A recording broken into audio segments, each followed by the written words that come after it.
One coolie takes 1 minute to raise a suitcase through a height of 2 meters, but the second coolie takes 30 seconds to raise the same suitcase to the same height.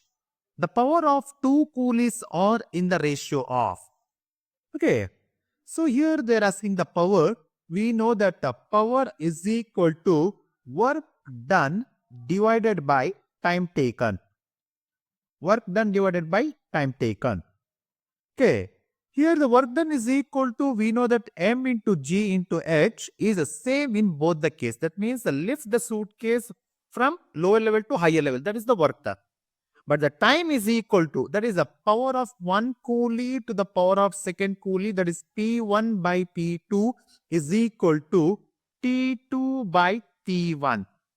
Then the T2 it will take nearly 30 seconds and the T1 it will take 60 seconds. Then we can write this one as a 1 by 2.